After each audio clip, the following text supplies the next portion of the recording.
هوريكم النهارده في حلقه جديده من برنامج سر الصنعه تركايه عمركم ما شفتوها ولا هتخطر على بالكم.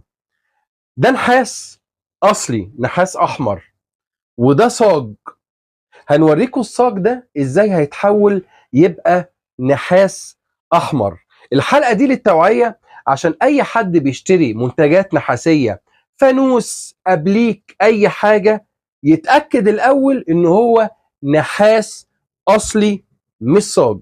هنشوف مع بعض الطريقه مع الأسطى حسين، حد خبره كده ابا عن جدا، هيورينا الطريقه ازاي. بس هو مش بيعملها على فكره، هو عشان بس ما نظلمش الراجل، هو بيبيعها كده للناس، بس في ناس ضميرها زي ما انتم عارفين ممكن تبيعه ان هو نحاس مش صاج.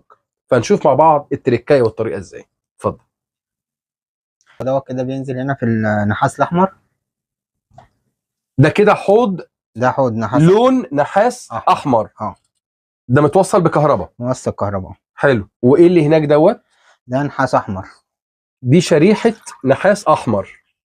ليه بقى محطوطه في اللون بتاع النحاس الاحمر ده؟ ما عشان يلقط معانا.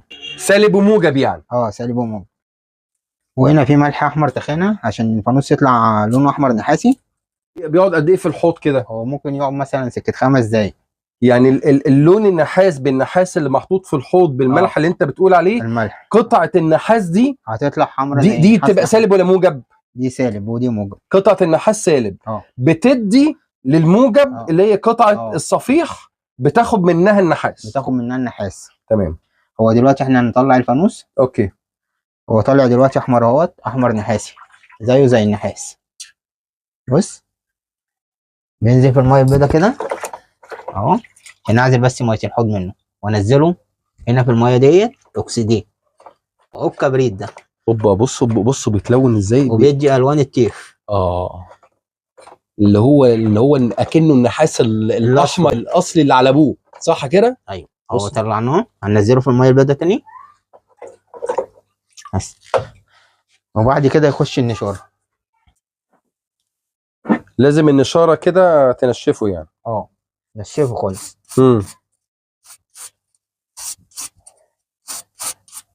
هو بنكشف الفانوس كده. ده بسلك ألمونيا، صح؟ بسلك ألمونيا عشان يديك اللون النحاسي، عشان يدي النحاسي النحاسي بقى. النحاسي القديم، الشغل اللي هو القديم كمان.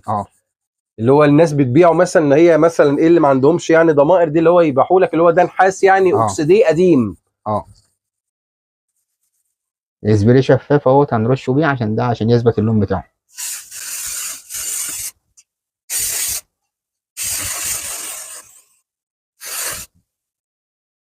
كده بعد ما نشف بقى. ايوه صح. بصوا يا جماعه بقى اللونين،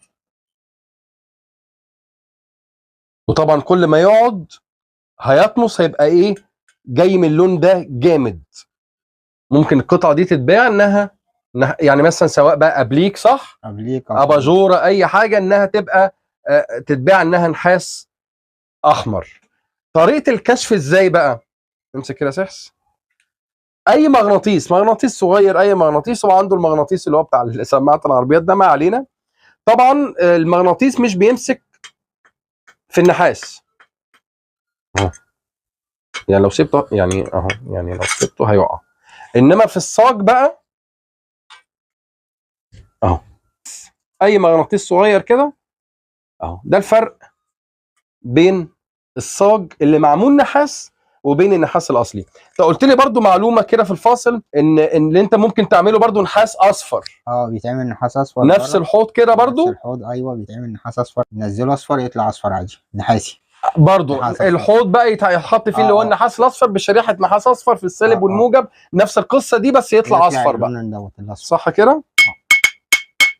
ودي طريقه كشف الغش بتاع النحاس والتفرقه بين الصاج اللي بيتسمى نحاس وبين النحاس الاصلي. يا رب تكونوا استفدتوا من حلقه النهارده من برنامج سر الصنعه. شكرا والسلام عليكم ورحمه الله وبركاته.